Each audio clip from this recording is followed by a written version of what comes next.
Welcome to a show about learning technologies so powerful they transcend the boundaries of reality itself. I'm your host, Pinky Gonzalez, and this is New School VR.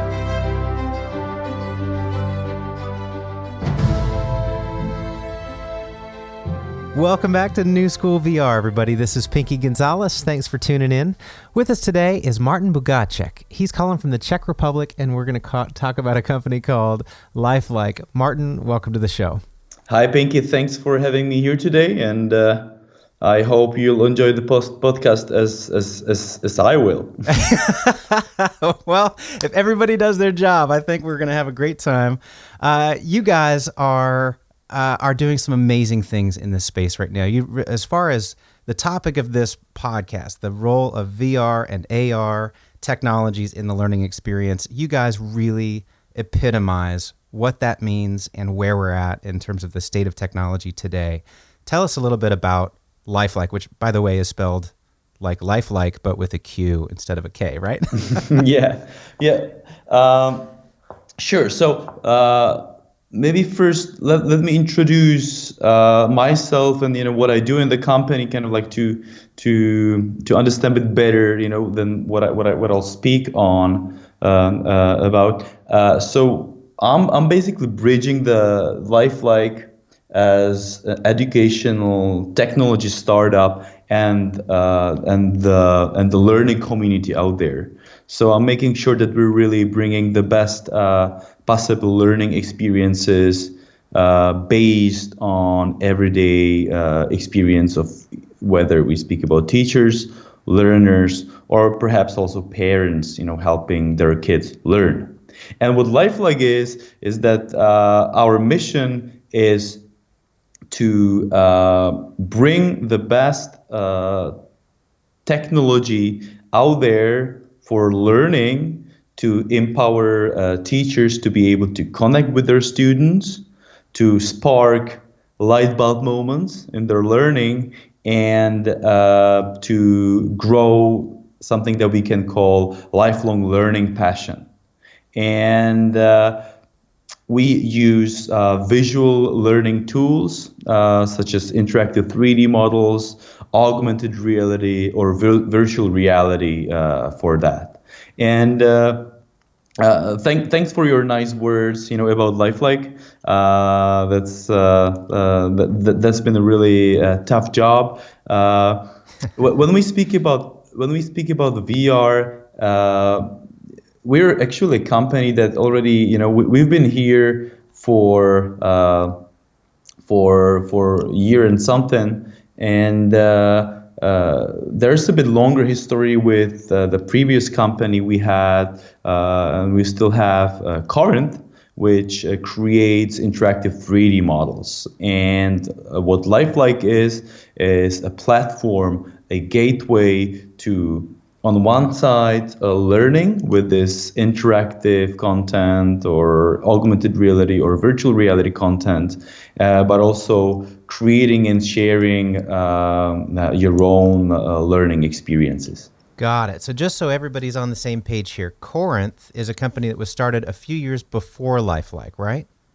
Indeed. Okay. And Corinth is really known for having these thousands of 3D models of all kinds of objects you'd find in the real world, especially STEM, life sciences, dinosaurs, amoebas, electrons, these sorts of things. Was it always the plan for Corinth to spin off a sister company for VR? Or what, aside from producing these assets themselves, how do you guys interact with each other?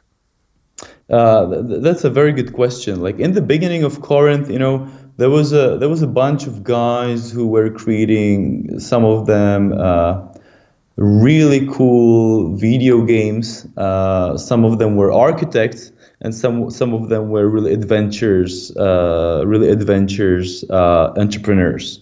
And these few guys got together and said,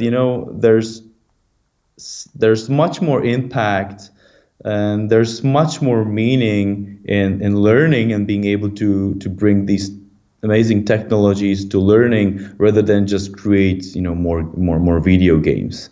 So their expertise in visualizing things, visualizing difficult projects, visualizing concepts that are really difficult to comprehend, that was, let's say, the first impulse that helped start Corinth some 4 years ago. And then some 4 years after, Lifeliqe is coming as a gateway, as a platform for this kind of amazing, cool, immersive, and first of all, really visual, hands-on learning content. So speaking of visual, on your LinkedIn profile, which of course we'll link to on newschoolvr.com as we always do, there's a spider on your face. Martin, why is there a spider on your face on your LinkedIn profile? One of my roles here in the company is to engage the teachers community. So this is one of the examples how let's say the teachers can engage their students in using augmented reality. So the spider is one of the models, one of more than thousands models we have in Lifeliqe, and it's kind of friend. I think it demonstrates a friendship that I made with that little guy over the time I was playing with AR and shooting different videos. And it's a tarantula, and is a kind of narcissistic tarantula, that kind of tarantula that wants to be shot on the pictures, shot on the videos all the time. So anytime I'm shooting a video with augmented reality, that tarantula jumps on my face and wants to be there and wants to catch all the attention. He's like the Kanye West of the spider world. Oh, exactly. That's exactly what the tarantula is. And but on the other way, it helps me demonstrate where augmented reality can really make difference in learning. Where we saw a huge buzz around, let's say, Pokemon Go, right? Mm-hmm. There was a huge thing among students, and we really wanted to bring augmented reality as a kind of a technology which is out there, which has a huge impact over kids. And we wanted to bring it to learning, to empower teachers to be able to connect with the students, to be able to spark light bulb moments, and as I said, grow the lifelong learning passion, because, kids will not learn if they are not fond of learning. Oh, that's for sure. Boy, and is that a can of worms to maybe mix metaphors? You also on this particular profile photo, you're using an iPad, and I think it's important that people realize that you really have different products for different kinds of hardware. And when we're talking about augmented reality in this case, it's very much like that Pokemon style experience where it's activating the camera in the device and then it's superimposing these other images, which can then appear to be on your face or on the ground or those sorts of things. What has been the progress for Lifeliqe from going from iPad-related apps to now head-mounted displays and beyond? Where do those things come together? That's a really great question. Thanks for that, because sometimes people are a bit confused. What are the differences? And we started creating visual learning tools, visual learning library of countless of 3D models for mostly, let's say, mobile devices and desktops, to really make sure that schools can use it, right? That schools have the proper hardware to be able to use our stuff. And VR came a bit later on with all that boom, when we saw all that huge buzz about virtual reality and augmented reality.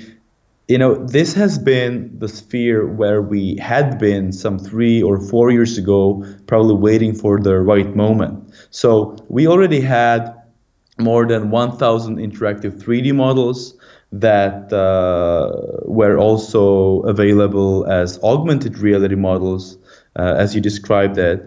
And we saw that all this powerful visual content can be easily transformed also into visual experiences. So we are available on iPads, we're available on let's say, also Windows desktops, and different types of mobile devices. And that's the app called Lifeliqe, and you can find it on App Store or Windows Store, or you can use Lifeliqe VR Museum, which is a VR app, fully immersive VR app that you can use on HTC Vive, and that you can download from Viveport, from Vive's Viveport, or Valve's Steam. So these are two products sharing the same philosophy, and that is really to deepen learning experiences, to spark light bulb moments, and to spark learning passion among the kids. So this is a bigger deal, I think, than a lot of people might appreciate or recognize. You guys aren't just available for the Vive. You're actually partnering with HTC Vive as an educational partner. Is that right? Exactly.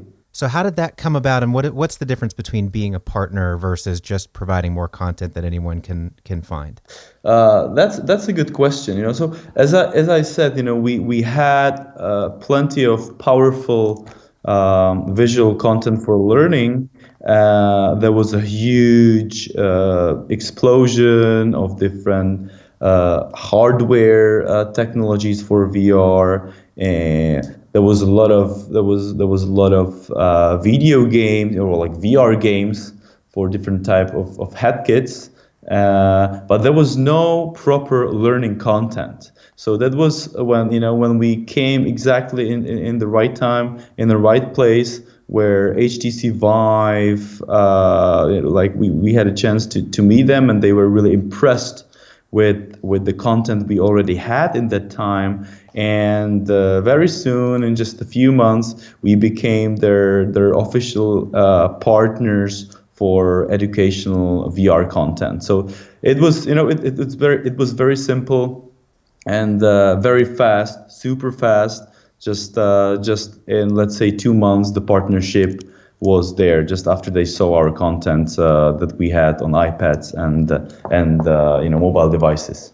That's fantastic. So if it's not asking for trade secrets here, is it a promotional partnership? Are there special tools? Are you getting advanced releases? What does it mean to be a partner of HTC Vives?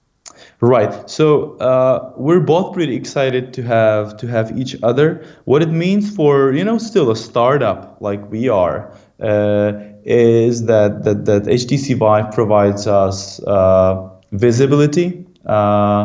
That it provides us, it's picking us up, from the position of a huge company. On the other hand, their VR team, the Vive team works as quite a young startup. So the communication with them is quite simple, and it has the flow. It's not like dealing with the huge corporations. What it means for a company like us is that they specifically asked us to create some more content and provide on Vive and on Viveport, right? So HTC Vive created amazing VR technology, amazing piece of hardware, and they are very serious with education, and that's where we are stepping into this game. They wanted to make sure that they have the best educational content out there as a part of the VR experience with their hardware.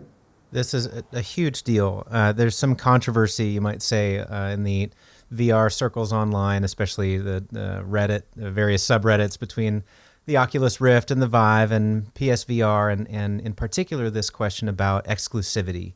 Is it fair? Is it anti-competitive? Is it good for developers? Is it bad? there's a lot of opinions out there, very few that are actually in a position for it to matter directly. But a lot of this discussion comes down to the fact that it's difficult to impossible for any developer simply to create something and then sell it directly and make a profit doing that based on the total size of the audience right now. So having the support of these hardware manufacturers is really critical. And obviously, who's going to buy a Vive if there's not great stuff to do on it? So it's a symbiotic relationship. Do you guys see yourself expanding beyond the Vive platform? Is it a window of exclusivity, or do you really see this as the focal point going forward? Right. Well, I think there's definitely space for expansion, and we're not a company that would like to stick just to one kind of a device, one kind of a technology, and that's that's illustrated also in the fact that before we were doing the content for desktops and mobiles, and that now we're also that we transformed that to VR and also AR. So we want to bring all these different types of experiences with the learning content on different platforms and different types of devices. So we would not like to stick just to one kind of a technology, or let's say one kind of a platform. Yeah, I hear you. But boy, is the Vive an incredible piece of technology if you're going to be on one. It really is, as far as I'm concerned, best in class, especially in terms of tracking, and now with new accessory capabilities with the Vive tracker that was just announced at CES. Yeah, absolutely. Are you guys going to use the tracker by chance? I cannot really be too much specific at the moment. Like it's like we've got so many different ideas in our development, and everything is a matter of priorities. So we are fully aware of all the possibilities, and I believe there comes the time. But what you mentioned is really like, Vive is really serious about the progress and development, and we're really happy that Vive is very serious about education, right? Because VR, it can be a lot of gaming, it can be a lot of other stuff, but we consider education as the most important sphere, as the most important realm. Where also a company like us can make a big impact on the future generation, right? And so it's great to see Vive really investing in education and bringing more features and more pieces of the technology, so it's even easier to use it within education. Could not agree more. I have not noticed something like that with Oculus, to be honest. Yeah, it's really going to be interesting to see where the strategic paths for each one of these companies goes. Google has been extremely ambitious in the educational space. Do you envision any of these products being available for Daydream or otherwise? I can definitely envision that. So that kind of leads to this next important question, which is one of the greatest impediments to all of this really taking hold is cost. We're talking about physical hardware, and it has to be purchased, and it has to be shipped, and it has to be, in some cases, installed, and people might need to be trained on how to use it. So it's a whole learning curve and expense to get started with this stuff. And yet you guys have really made significant inroads with schools globally. How have you done that in such a short time, and where do you see the adoption curve in the academic world taking shape? That's a really great question. So the advantage of a company, of a startup like us, is that we had been previously working with thousands of teachers and students worldwide, as Corinth. So we kind of we have the expertise of designing technology hand by hand with teachers. Getting the proper feedback, letting them test the technology, letting them let us know, how the experience is, getting the data about the use, getting the data about the impact, and all of it is implemented. All of it is incorporated in the technology or in our tools. So we were really lucky that we were able to jump into a sphere, into a game that we had been already putting a lot of focus, and so it was not really difficult for us to find excited teachers who would like to try something new, right? And the schools that would like to, let's say, start with the pilot first, and then see how it works for them. And it's still all pretty new and pretty fresh. HTC Vive is not there too long, but we are already running around 20 pilots, mostly in US, focusing on VR. And I'm really happy to see all those different videos and reactions and feedback and data we're getting from schools, really showing that VR matters, and VR is a really powerful tool to help kids with learning and retention of the knowledge, and also with excitement. So I think it's really important to talk to teachers, and that's mostly my role here in the company, to be in the everyday touch with them, and to really create this kind of relationship when they feel they're a part of that whole story, right? You cannot really create a tool for learning, whether we speak about the mobile app, whether we speak about the VR tool, without having the connection with everyday teacher's experience. And so when you mentioned training, you mentioned the implementation. That's kind of a support that we provide to teachers. A lot of times we come to a place, we provide them training, we assist them in the teaching process in the classroom to make sure that they're able to get it under their skin, that they get the confidence about using the technology. That's super important in education, and when you're trying to implement a new technology, and that they're able to fully leverage the potential of that technology. So I hope I covered your question. You did, yes, comprehensively. That's outstanding. Is there typically one Vive in a single classroom? Are you putting in VR labs? What's the current scenario, and in your opinion, what would be ideal? That's thanks for a good question again. It's there are different types of scenarios, and I think what's really important here is it's really that every kind of learning environment might have really different demands and different needs. So what we do is that there, for instance, different labs in schools, like science labs or maker spaces, where they have one Vive, and there's a class coming to that space and using VR to get inside, let's say, a plant cell, right? Or to travel to Jurassic experiences, 65 million years ago, to experience the dinosaur, or to get under the sea. So experience something that is not possible normally.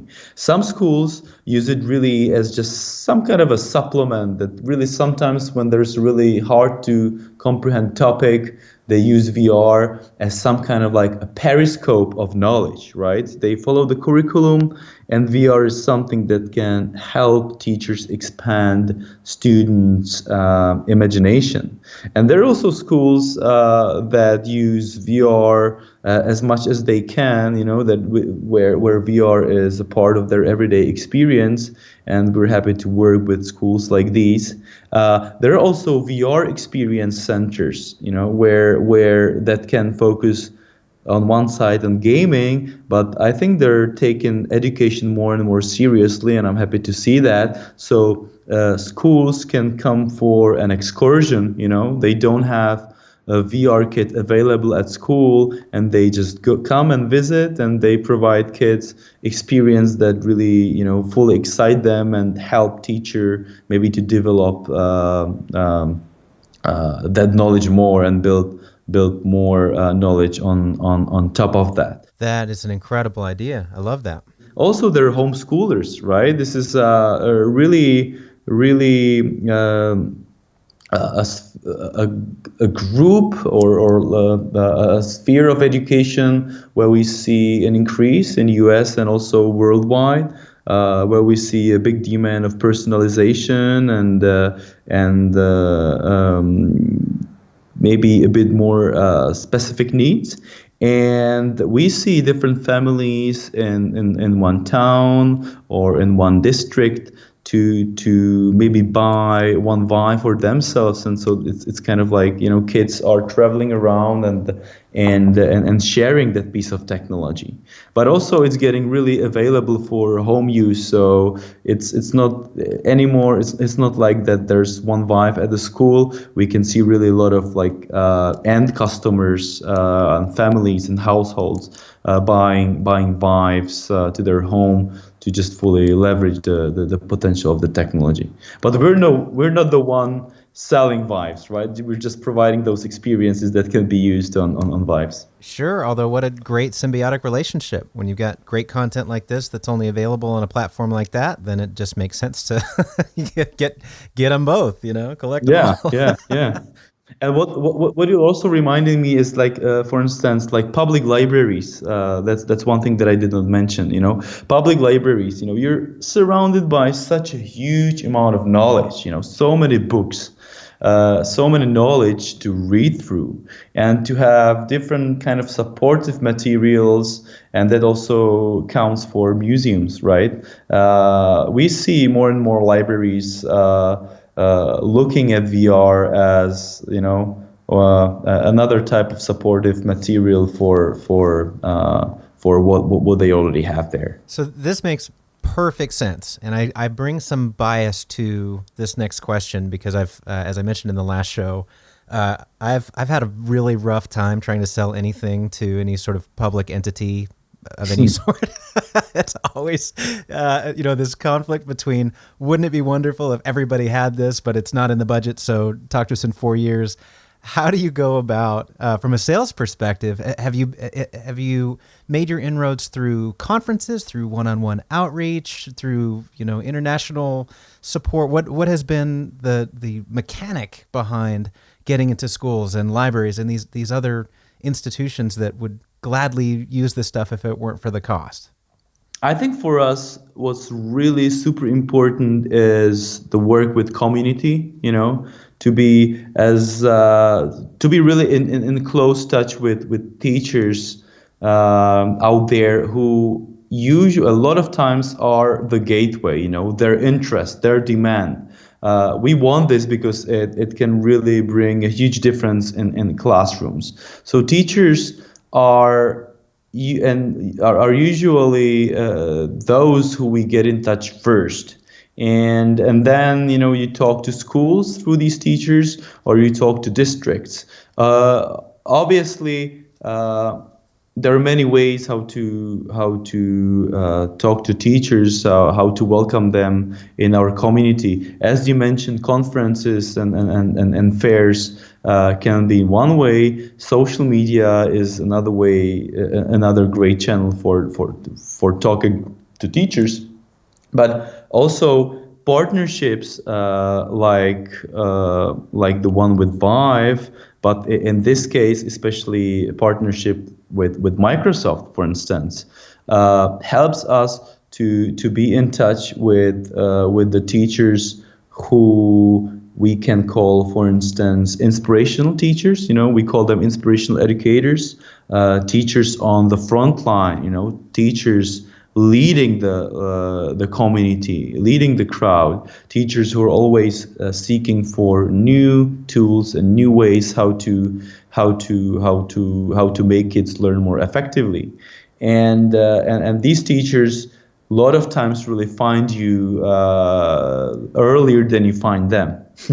So there are many different ways how we are in touch with the community and also with our target audience as as we sell Lifeliqe to schools and to districts, but also to target customers like parents or let's say university students, right? So each of that segments have a bit different way, and there are many gateways. Martin, it almost sounds like you're suggesting there is still a role for teachers in a technology-driven world. I'm a big believer of this, and honestly, I think teachers, they're the they're the gatekeepers, and Awesome. Yes. it makes me sad to see that teachers are not getting the respect that they should. And we can take an example of any country or almost any country in the world. They're the most important profession out there. They have the biggest impact of all the all the positions, all the roles that I can think of, but they're not getting the proper respect in terms of in terms of belief in their competences, and particular in particular in being able to implement technology in the learning process. But they're so busy. It's such a demanding job. There's so much of professional development that they need to go through that that making sure that you make the technology easy to use, but also you provide the proper professional development and the proper training is one of the way how you make it easier for teachers to to be able to use your technology. So indeed, we don't just think that there's a role for teachers into these worlds of technology, but we still believe that they're still one of those who drive the impact and who matters most. Man, you're winning me points with teachers that may be listening right now, Martin. No, you're right. And of course, I was being sarcastic earlier in suggesting that there was not a role or such a thing. We forget how important that the teacher, the instructor, the facilitator, the mentor is, maybe even especially in this explosively evolving space. VR is wonderful. The first time you use it, it's magical, and there's the dinosaur, and you get it. And then the question is like, so what? so where does it go? What are we learning? How does it connect to other things? When do I get to use this? How is it measured? Why does it matter? Indeed. Those are all really critical elements. And VR alone, the technology alone, is just a viewing device. These pieces of content are like a chapter in a book. It's not a comprehensive study without that broader perspective. And so I think it's really important that we as a whole industry continue to come back to the teacher. And I feel like I'm sitting here listening to a master class in entrepreneurship and startups for education using virtual technologies and augmented, in that you didn't just make something and say, hey, teachers, use this. It's great. Everybody loves it. That's what we find really super crucial. That's what I said before. Like I still don't see all that respect that teachers deserve, right? And I believe if exactly for all those reasons that you just mentioned, you can have a device that really can help you learn, get really immersed in the knowledge. We see so much of e-learning, right? We see so much of apps that can help you learn. And you might think, so where's the role for the teacher? But teacher, and maybe I'm now using maybe more old-fashioned way of calling teachers, as you said. They're mentors, they're guides through the knowledge. They're helping you find the meaning in all that knowledge, and that's exactly what it. No knowledge can get really old if you put it in the right context.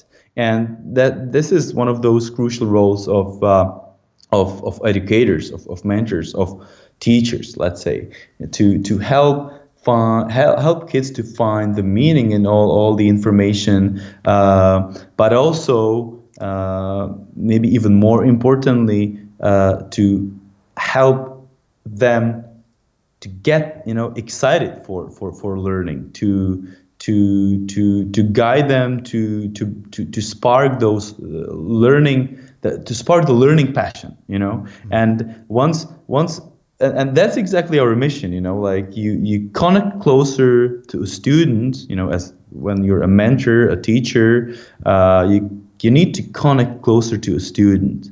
Then you help him to go, through the knowledge, through learning, to reach a certain light bulb moment, to get this aha, I got it, which is a huge explosion in terms of getting really excited about learning. And then if it repeats, then you're becoming a lifelong learner. You're really curious in the world. You really want to know more. And that's, I believe, where a good teacher is getting students, and where no technology can really alternate, that can really exchange teacher on this position. So really sparking light bulb moments and getting kids excited about learning, that's still something that we need educators for. Man, I'm just excited hearing you talk about educators. Could not agree more. There's also another thing you guys do really well that I think deserves some attention and credit. One of the tendencies we have as developers in the VR space is to simply recreate the real world as we know it, as if a classroom with 4 walls and a chalkboard was ever considered to be the ideal learning space. More than anything, it was just a practical learning space. So if you have these virtual capabilities where you can be in infinite size and scale or even time, then why would we just reproduce the same exact thing again and again? Your core experiences right now, kind of your best in class, at least that I'm aware of, are things like walking with the dinosaurs, not just seeing bones in a display case, but there they are at lifelike scale.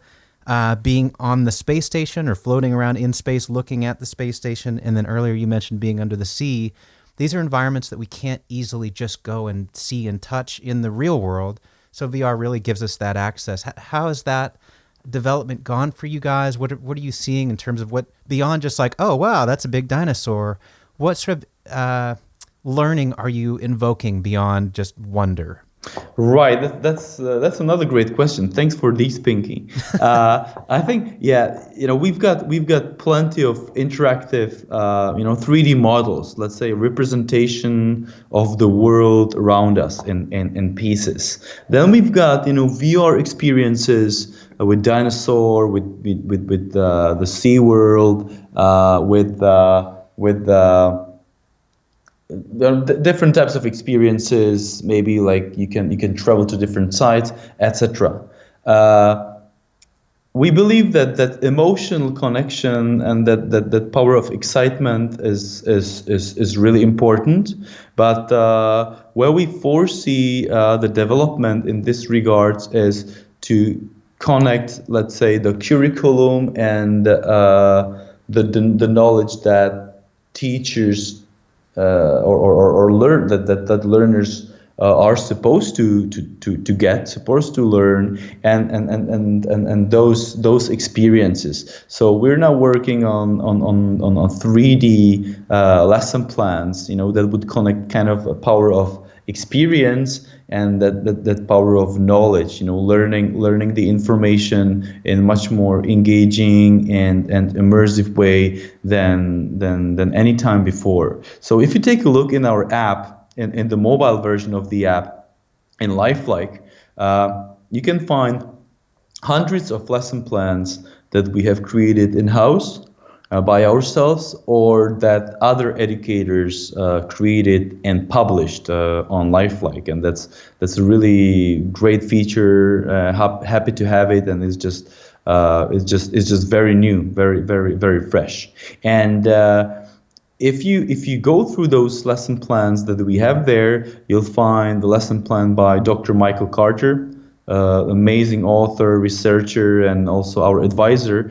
And he's using the 5 E's instructional model: engage, explore, explain, elaborate, and evaluate. And we believe these 5 E's really capture they're really they're really leveraging the different useful phases of learning science.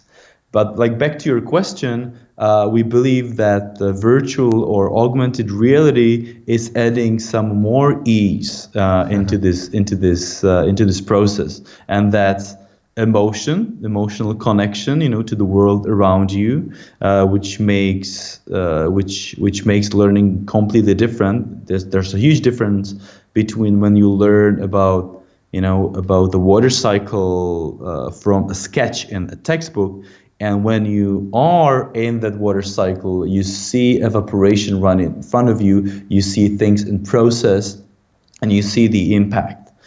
So there's emotional connection, but also there's an experience. You experience these things on your own, and that's the way how you learn, right? We should not just cram things from the textbook. We should experience them. And so that's something that we see as a really powerful, I believe, not just addition, but maybe a transformation of learning and learning possibilities. That's what VR and also AR, augmented reality, is bringing into learning, and that's where I see that's the potential where I see of how to say, of progression of different instructional model thanks to the new technologies. Let's put it this way. Man, that's Martin. I can go on for hours. Unfortunately, we don't have hours, but I want to talk about one important E of the 5 E's. So we've got, now we've got 7 at least. I could name a few more, but I think 7 is enough for now.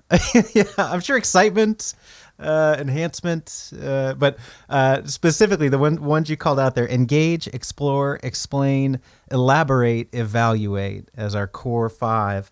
Evaluate. I'm really interested to know if any of the current or planned future programming includes actual assessments, testing, or evaluation tools. So we are including evaluation as a component, as a part of all those lesson plans that we have there in Lifeliqe, created by Dr. Michael Carter. So evaluation and any of those 5 E's is a part of those lesson plans. And so there's always a space for reflection of the knowledge you gain, right? What you should take out from that learning process? What is the knowledge that is really crucial here, and that you should take out? Whereas what is the knowledge that maybe the learner learned something totally different, and that can be another information that can help to put the core information into context. So evaluation is a part of all those lesson plans, and let's say being a guiding teacher, helping them to reflect what's the core knowledge, what are the good instructional questions, how to help students reflect what they learned, and discuss in the group. Also, evaluation, as you said, includes also the assessment part, and that's a big topic. Teachers are looking for different ways how to assess students when trying to integrate, let's say, new standards like next generation science standards or Common Core. And we are now working on assessment features in Lifeliqe that would help teachers with maybe kind of like performance training skills but also that would help them to evaluate maybe deeper knowledge of the kids. So we wanna have different types of quizzes for some kind of like more simple evaluation of students' knowledge, and we'll have it in Lifeliqe very very very soon. But also we're working on more complex ways of assessment, like grabbing certain model in your hand and zooming in a certain part and record yourself on a video like you're describing what's there. So cool. these are different ways how assessment can be brought into the tool, and guess what? We talk to as many teachers as we can, and if there's anyone listening, to this podcast and would like to be part of this exciting development process, to give us know your know-how or your ideas or your critiques. We're all one ear, and you can help us to design some more exciting features in Lifeliqe. So we really have not just the best content out there and the best 3D lesson plans out there, but also the best assessment tool out there. So yes, assessment is very important, and we're taking it very seriously. And you can see some really exciting news in Lifeliqe app in a few months. Awesome, some big things coming down the pike here. I don't want to make this the last question, but it's an important one. What does all this cost, Martin? So teachers, students of, let's say, university or parents can download and subscribe to Lifeliqe for $10.99 a month. And also there's maybe more individual. There's also schools can buy Lifeliqe, as a multi-license per site, and there are more individual prices regarding how many schools join within the district, etc. So if there was any ICT administrator or anyone from district or an excited teacher would like to see what the price is and was interested how they can get Lifeliqe in their school, feel free to get in touch, guys, and then we can have the further discussion. Awesome. Well, Martin, I guess this will be the last question. Where can we find you online? And if we're interested in more information, what's the best source?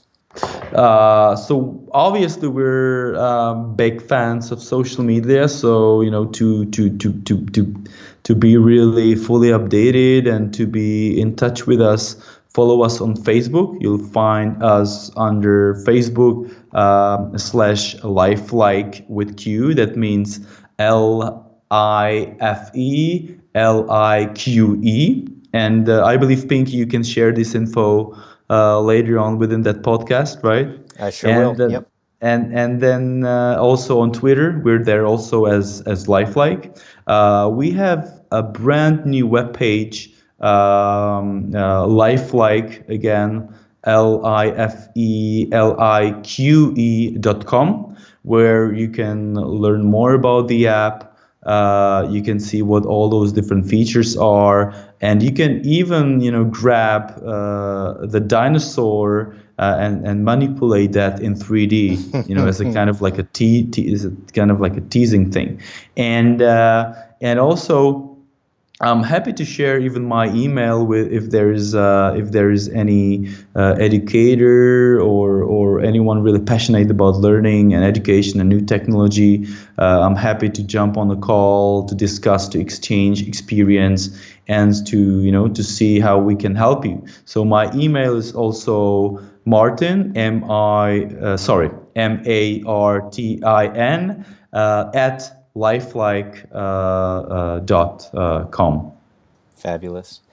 Martin, thank you, man. This is, I always struggle with the right words. I get just giddy. I get more than just happy or inspired. I get excited and anxious. Like I can't wait until everybody just has these things and does these things and knows these things.